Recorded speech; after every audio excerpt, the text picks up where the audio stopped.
This is gonna be controversial. Emotionally destroying. When you put it like that, I sound stupid. Like, what is, ma'am? I won't name any names. Man, like, alcohol is fun, so this is going under fun times.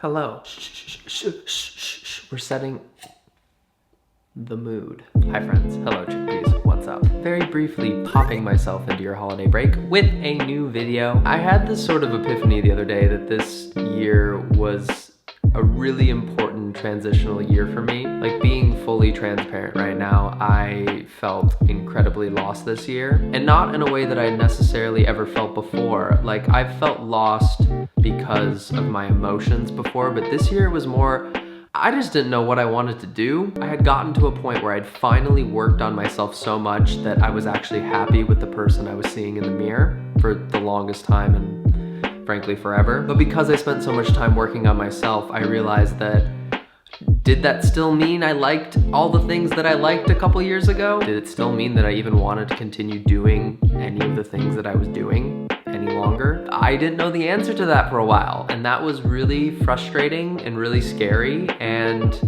this year was unintentionally about figuring out what the answer to that question was. And I'm gonna like cut the bullshit because I know you guys hear this kind of stuff from people online all the time, and I'm sure it's absolutely, utterly annoying. But I just wanted to let you guys know very, very briefly that I feel like the time that I took to invest in myself is actually starting to pay off. I feel like all the hours off camera that I've been putting in are starting to provide a lot of clarity in my life, and I'm just really happy to report that I'm happy. So it's just, it feels like a really good time to be me.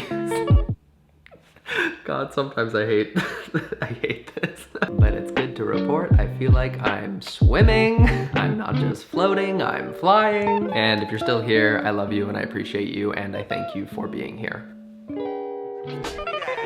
On a very different note, I had this idea the other day that I wanted to end the year with a sentimental note. That's what we just did. That was beautiful, that was touching. And then I wanted to add a little bit of contrast to this situation by absolutely and ruthlessly roasting myself. It's the end of the decade, and I just don't understand where the last 10 years have gone. There is a public record of my last 10 years of existence. You can Google my name with a date, a specific object, any location, and something will come up.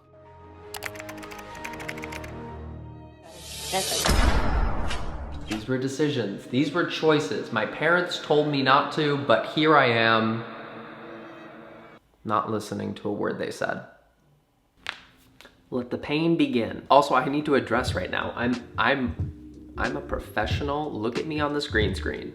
Do I know if it's working? No, I have no idea. Who do you think I am, Michael Bay? Do I look like Megan Fox to you? I do. Basically, I'm gonna be ranking and roasting myself over the decade. So as you can see down here, I have 10 photos of myself from the decade. Oh boy. My friend George runs a YouTube channel called Negative Feedback. He reviews cameras. He is an absolute genius. And he used this a couple times ranking cameras. So I will link his videos down below if you want to go see where I basically got this idea. Wait, hold up. Before we begin, I want to give a big shout out to this week's sponsor. As you guys know, I frequently work with Audible, and this week is no different. Audible has the world's largest selection of audiobooks, and they keep you entertained and inspired and enlightened. I absolutely love Audible because I travel a lot, so I love to listen to audiobooks on a plane or even when I'm driving in traffic. Seriously, nothing makes the time go by faster. Currently, I'm listening to 21 Lessons for the 21st Century by Yuval Harari. It's a really great educational book that's kind of keeping me up to date on what it's like to be a human in this century. Highly recommend. And then once I'm done with that, I'm going to listen to Phil Knight's memoir, Shoe Dog. Phil Knight's the CEO of Nike, and of course I love running and I love business, so I'm excited to hear his story. When you sign up, you get 1 audiobook regardless of the price and 2 Audible Originals. Also, members get access to fitness and guided meditation programs. If this sounds great to you, just head on over to audible.com/Connor or text Connor to 500-500. Click the link down below and start listening with your 30-day trial. Your first audiobook and 2 Audible Originals are free when you use audible.com/Connor or text CONNOR to 500-500. Thanks so much. There was a lot of hair transformation in this decade. I mean, some better than others, but there was transformation. Also, if you'll notice, there's a gradient of like me somehow being kind of blonde all the way to emo me.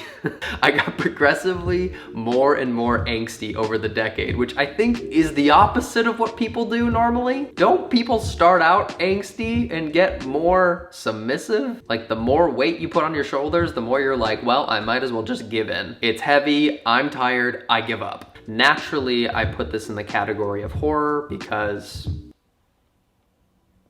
a narcissist's paradise and the prequel to my next therapy appointment. It's an emotion. And we have our categories here, the best being superb, below it being fun times. Middle ground is just all right. Below that, it gets to be pretty gross. And the lowest tier is just no. No. Never again. No. Let's begin. Okay, so this is, ooh, look, it works, how fun. Boop, boop, boop, boop, boop, boop, boop, boop. Okay, so this is me. That's, look at those bangs. He cute. He cute, but he don't know it. Definitely had no idea anything about myself, nothing. I ran a lot, I swam a lot, I started my YouTube channel, so that was fun. Also, I'm wearing a crown because somehow I was homecoming king, even though I was afraid of everybody. I didn't hate high school. I know I'm an outlier there, but like, I didn't hate it.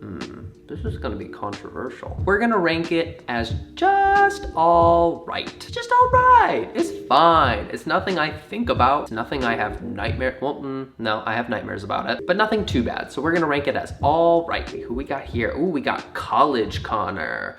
Wow. This is the first year I had alcohol. This is the first year I lived on my own. This is the first year I realized that school is hard and I'm not as good at it as I thought I was. This was a fun year, but it was also emotionally destroying because I realized that school is hard and I had just been coasting up until this point. But also like, man, like alcohol is fun. So this is going under fun times. No, I was really sad.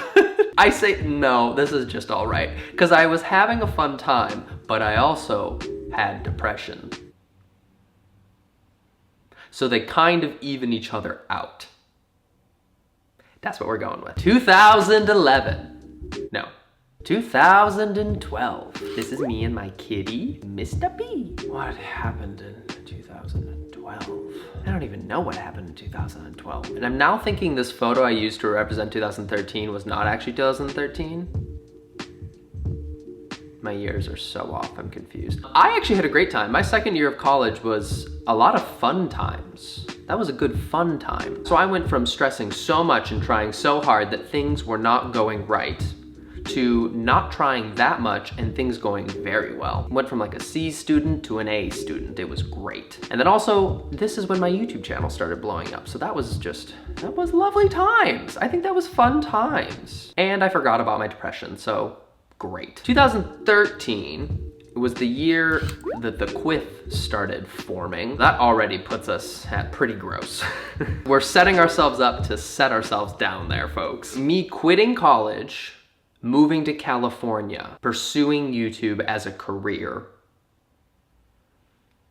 When you put it like that, I sound stupid. But it was fun times! I'm starting to think that I'm being way too optimistic, though, about this existence, because I don't think all of it was this great. Well, we'll see what happens later on. And then I was gay. So the first year I was out here, it was really fun, because I wasn't thinking about being gay. The second year, before I came out, all I could think about was being gay, and it was really, really stressful. So again, this is like a mixed emotion of like the first half of the year was horrible, but the second half was great. So here's what I'm going to do. We're gonna move this guy back down to all right, and we're gonna move this guy to fun times. No, we're going back. I regret this. Okay, here's the deal. This year was fun times because I wasn't thinking about it. This year was pretty gross because I was thinking about it so much and stressing about it so much. So leading up to coming out, horrible. After coming out, which basically was 2015, Superb. So that leads us into the conversation of 2015, which was superb. 2015 was great because I had come out, my YouTube career was at like a super high point. I didn't realize how good I had it. And also my hair started moving down again. Thank God. And I think at that point I started learning how to dress too, because if you look in here, there's a lot of issues. I won't name any names because, you know, I still would work with those companies. I'm not a sellout, I'm just business smart. So yeah, this year was great. I did a lot of traveling, I came out, I had a good career, a good friend group, etc. It was great. 2015 was a fun time, I think. 2016, wow, that hair, first of all. This was the year that I started wearing bandanas a lot, and it's a year that I regret a lot. Like, what is, ma'am? This is a Walgreens. That's a lot of hair and a lot of accessories going on there. This year. 2016 was I think I actually have a video clip of me saying 2016 was the worst year of my life. Or was that 2017? Oh no, I'm gonna cry. It was a lot of years. I'm not gonna lie. 2016 was one of the worst years of my life. I don't remember 2016. Honestly, I think that's because I was really depressed. Oh boy. See, I told you this was gonna get dark. Fun fact about depression. You forget a lot, medically speaking. You do. You forget a lot. Your memory, it makes things fuzzy. I think we might call 2016-ish pretty gross because I think I was very, very depressed.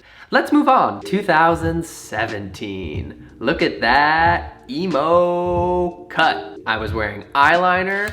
I was wearing lots of makeup, and I never felt cuter, to be honest. I felt great, and I think I was wearing like Balenciaga, so ma'am. Can a guy get his rent payment on his back? 2017 was also incredibly angsty, but I feel like it was it fun? What did I do in 2017? I feel like 2017 was pretty all right. Pretty all right. Am I gonna have no years that are just flat out no? That's no fun. Do you know what we should do? We should put you just down here at no. Just so we have one and no, because I feel there's gotta be a year that was a no. Maybe we'll put 2016 as the year of let's forget it, because apparently I have. And then we'll put 2017 as pretty gross. Because it was pretty gross. And then that moves on to 2018. 2018 was fun, if I remember correctly. 2018, I traveled a lot. Was 2018 the year that I was like in a Gap commercial and like in a Kenneth Cole commercial and like did some stuff with Vogue? Like that was a fun year. I think that was early 2018. And then I also climbed a mountain here. Did I run a marathon that year too? That sounds like a fun year. I mean, that might be, 2018 might be up there with superb. The tables have turned. I can't believe this, honestly. I didn't expect this moment. I didn't see this coming. I had nothing prepared. I don't even have chips. I have no lemons. I have nothing for you to drink. We need to go to the store. Yeah, I think that was a great year. I actually really liked 2018. And then now I'm just rambling. I'm walking down memory lane at the moment. This year, like I said at the beginning of the video, was a transitional year. I think when I was looking back on all of these years, it was a lot of like, good, bad, good, bad. And I wouldn't consider this year bad because I genuinely feel like I have a grip on more things in my life than I ever have before. Like I understand what I want, I understand what I like, I understand who I like, I have a good work ethic, I have a good relationship with exercise and diet, and I've never had all of those. So I mean, like, this year might be fun times. This year was kind of like fun times. I'm really shocked at this ranking and I just don't know if I agree with it. Do I really consider this year to be the same as Beanie Year? Was that Beanie Year? No, one of these was Beanie Year. Oh my God, put your tongue back in your mouth, sir. Also stop moving your eyebrows up. You're gonna get forehead lines. Wow. Sadness, smirk. You know what, we're just, fine, we will keep it this way. So maybe this is like kind of right. I don't know, everything melts together. when you're a grandmother. I'm too old for this. Where's my prune juice? All I know is that we are set up for 2020 to be the year. It's gonna be the year. Feeling good, feeling fresh, probably gonna run a couple marathons, may do some amazing things with art and photography, may bring back common culture, may write another book or two. It's gonna be a fun time. I know it. Oof, memory lane. Okay, that's enough. Thank you so much for watching, everyone. Again, just to reiterate, thank you for sticking with me this year and the past 10 years. It's been a wild ride. It's been lots gone on, but I'm very happy to still be here. I'm happy so many of you are still here, and I'm super excited for next year. If you're new to this channel and want to see more, make sure to go click the subscribe button down below to see my videos every other week. And no matter who you are, if you have a pulse, go click the like button. Because I told you so. Thank you so much, really. Anyways, I hope you all have a wonderful rest of your holidays, and let's get ready to absolutely crush it next year, because I know we all can, and we all deserve it. Anyways, love you guys. Hope you're having a great week, great life, and I'll see you soon. Bye.